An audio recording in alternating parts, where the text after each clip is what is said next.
Hey guys, Dustin here. Here's a clip I shot on a recent trip to China. I'd like the women preparing the food to be a little brighter, but this is already a high contrast scene, and a global exposure lift would blow out everything in the sun. I only want to lift the light on her, so let's isolate just that part of the frame. Quick note before we go. These two icons sit right next to each other, and they're easy to confuse. The Shape tool creates a graphic that sits on top of your footage.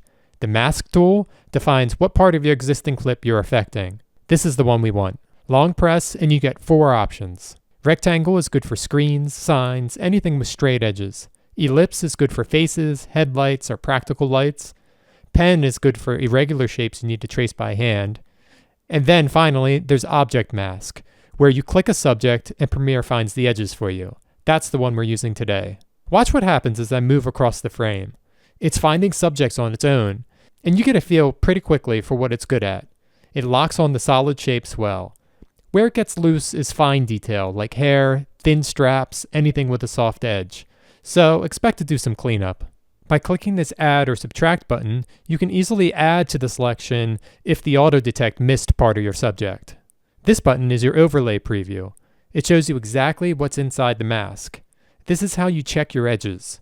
There's a drop-down for the overlay color too if the default isn't reading well in your shot.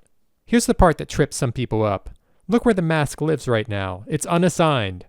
On its own, the mask that we just drew doesn't do anything. It has to be attached to something.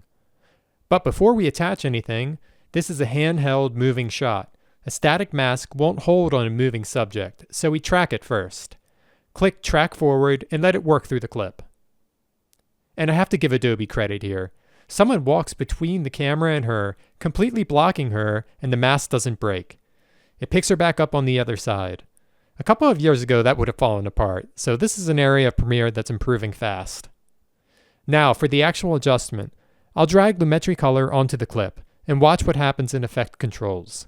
Premiere moved the mask under Lumetri automatically. It's no longer unassigned. It's now controlling where that color correction applies. And now, turn that overlay back off. It's great for checking your selection, but you can't judge color through a colored wash. I'm going to go ahead and make my color adjustments here, basically just lifting the exposure so that she can read against the background. And here's the before and after. Only what's inside the mask changes. Everything else in the frame is untouched. I hope this was helpful for understanding how masking works in Premiere. Thanks for watching.